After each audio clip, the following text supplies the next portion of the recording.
Welcome to mister EDM. So आज हमारी class है 14th, जहां पे हमने एक 16 डेज इंग्लिश स्पोकन चैलेंज लिया है। तो इस क्लास में हम जो सीखने वाले हैं वो है डिफरेंस बिटवीन मस्ट और हैव टू।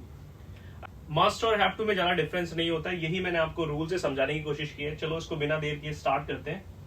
सबसे पहले है टू से something is necessary to do. मतलब कि जब मस्ट की बात होती है तो इसको यूज करते हैं मजबूरी को दिखाने के लिए, कोई चीज कंपल्शन है, करना ही करना है उस चीज को।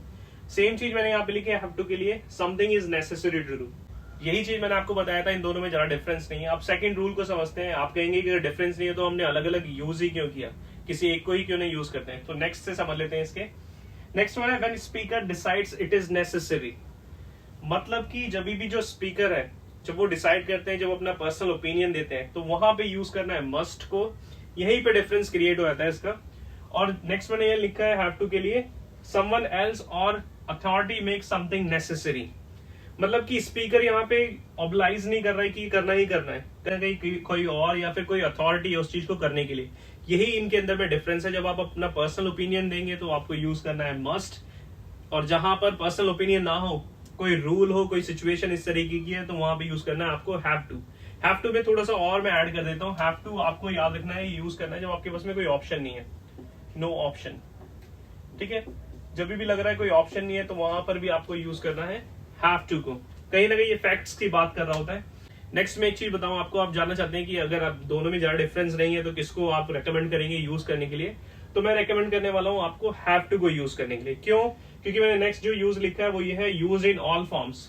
मतलब इनको आप हर फॉर्म के अंदर भी यूज कर सकते हैं, प्रेजेंट के अंदर में, पास्ट के अंदर में, फ्यूचर के अंदर में। बट जब बात होती है मस्ट की, तो मस्ट पे खाली दो ही फॉर्म है, या तो प्रेजेंट की है या फिर फ्यूचर की। यही मैंने आपको नेक्स्ट रूल में लिख के दिखाया है, only in present and future. मतलब प्रेजेंट में ही यूज कर सकते हैं या फिर इसको फ्यूचर के अंदर। बट हमारे पास हैव टू को यूज करने का बेनिफिट क्या है, हर फॉर्म में यूज कर सकते हैं इसको।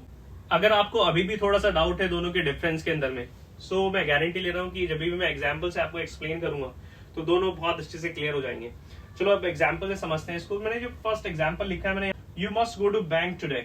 कहीं ना कहीं जो मतलब है, जो भी आपका स्पीकर है उसने लिसनर के लिए एक सिचुएशन क्रिएट की है कि वहां पर उनको बैंक में जाना बहुत नेसेसरी है। ठीक है, यहाँ पे पर्सनल ओपिनियन दे दिया स्पीकर ने अपना। नेक्स्ट एग्जाम्पल है इसका, she must wake up early.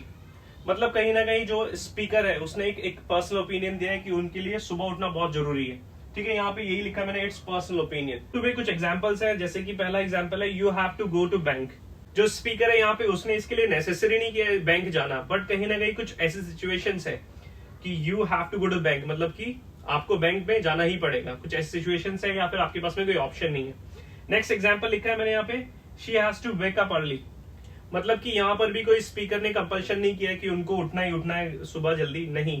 कहीं ना कहीं कुछ ऐसी सिचुएशन है, या तो उनको अगर वो सुबह जल्दी नहीं उठेंगे तो स्कूल के लिए लेट हो जाएंगे। कहीं ना कहीं जो सिचुएशन है वो बाहर से क्रिएट हुई है। It is not personal opinion, मतलब पर्सनल ओपिनियन नहीं है, बट कंपल्सरी है शी को करने के लिए। ठीक है, नेक्स्ट एग्जांपल है men have to do military service. मतलब कि ये हमारा पर्सनल जो स्पीकर है, स्पीकर का पर्सनल ओपिनियन नहीं आ रहा है यहाँ पे। इस चीज को करने का कहीं ना कहीं एक पर्सनल ओपिनियन ना हो कि एक रूल है, ये एक कंपल्शन है कि इसको करना ही है। तो यही डिफरेंस होता है इन दोनों में यूज करने के लिए। चलो अब इसको और समझ लेते हैं कुछ एक्सरसाइज के थ्रू, तो आपको जो भी डाउट है वो उस एक्सरसाइज में क्लियर होने वाला है। यहाँ पे मैंने कुछ क्वेश्चंस लिखे हैं, आप इस वीडियो को पॉज करके इनके आंसर कर सकते हैं। सो पहला है, yesterday I dash finish my geography project. आपको पता चल गया है कि हैव टू को आप किसी भी फॉर्म में लिख सकते हैं, प्रेजेंट, फ्यूचर और पास्ट के अंदर में भी। बट जब बात होती है मस्ट की, तो वहां पे आप उसका पास्ट यूज नहीं कर सकते। तो आपको यस्टरडे की बात हुई है तो यहाँ से इंडिकेशन हो गया है कि पास्ट की बात हुई है, तो हैड टू यूज करना है इसके अंदर में। Yesterday I had to finish my geography project. कहीं ना कहीं ये एक जर्नल फैक्ट था कि करना बहुत जरूरी था। कहीं ना कहीं एक सिचुएशन ऐसी क्रिएट होगी, कोई ऑप्शन नहीं था इसको बिना किए। नेक्स्ट वन है, she will dash wait in line like everyone else. ठीक है, आपको पता चल गया विल की बात हुई है, फ्यूचर की बात हुई है। फ्यूचर में कोई कंपल्शन को दिखा रहे हैं तो आपको पता है हैव टू यूज करना है, वहां पे मस्ट का तो कोई कनेक्शन ही नहीं है। तो यहाँ पे ये राइट आंसर हो जाएगा हैव टू। नेक्स्ट वन है, if you are under 13 you dash to get your parents permission. मतलब कि एक जो स्पीकर है वो अपना पर्सनल ओपिनियन नहीं दे रहा है कि वो किसी चीज को कंपलसरी नहीं बना रहा है। यहाँ पे एक जर्नल फैक्ट है, जब आप 13 है तो आपको एक आपकी रिस्पॉन्सिबिलिटी बनती है कि अपने पेरेंट्स से आपको परमिशन लेनी पड़ेगी। सो आपको यहाँ पे यूज करना है हैव टू को। The doctor dash get here as soon as he can. कहीं ना कहीं ये डॉक्टर के लिए एक जो स्पीकर है उसने कंपल्शन बना दिया है कि उनको यहाँ पर आना बहुत जरूरी है। सो आपको पता है जब आप कंपल्शन जब स्पीकर के एंड से होता है तो आपको वहां यूज करना होता है मस्ट को। नेक्स्ट वन है you have dash work next weekend. आपको पता चल गया कि यहाँ पे मस्ट का तो कोई काम है ही नहीं, ये इंटरोगेटिव का पार्ट है, तो इंटरोगेटिव में अगर इस फॉर्मेट से क्वेश्चन की जाती है तो आपको यूज करना होता है वहां पर हैव टू। नेक्स्ट वन है bicyclist dash remember to signal when they turn. मतलब कि ये उनके लिए करना बहुत कंपलसरी है, एक ये स्पीकर का ओपिनियन है कि जब भी बाइसाइक्लिस्ट जो एक टर्न लेते हैं तो वहां पे उनको सिग्नल देना बहुत इंपॉर्टेंट है, करना बहुत जरूरी है उनके लिए, तो यहाँ पे आपको यूज करना है मस्ट को। नेक्स्ट वन है when you come to London again you dash come and see अस।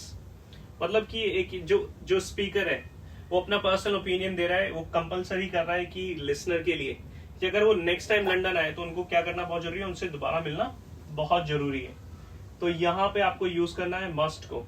अगर आप इसी चीज को एग्जाम के पर्पज से पढ़ना चाहते हैं, गवर्नमेंट एग्जाम के पर्पज से पढ़ना चाहते हैं, तो आपको पूरा सेंटेंस को रीड करना है, उसका कॉन्टेक्स्ट देखना है कि किस बारे में बात हो रहा है। अगर वो जर्नल फैक्ट की बात कर रहा है तो वहां पे यूज करना है आपको हैव टू। पर अगर वहां पर एक जो स्पीकर का पर्सनल ओपिनियन आ रहा है, स्पीकर किस चीज को कंपलसरी बना रहा है लिसनर के लिए, तो वहां पे यूज करना है आपको मस्ट को। एक और जो सिंपल डिफरेंस है वो ये है कि आपको ये देखना है टाइम किसके अकॉर्डिंग यूज कर रहा है। अगर वो बात कर रहा है पास्ट की तो वहां पे हैव टू की आपको past form had to use करना है। आई होप आपको थोड़ा सा डिफरेंस इस वीडियो समझ आ गया है। अगर आप इस चैनल पे नए हैं तो प्लीज इस चैनल को सब्सक्राइब करें, लाइक करें और शेयर करें अपने फ्रेंड्स के साथ में।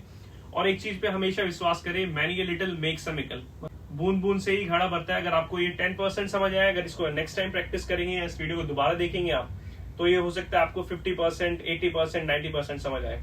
आपसे मिलते हैं जल्द नेक्स्ट वीडियो में, तब तक के लिए enjoy your time. Thank you.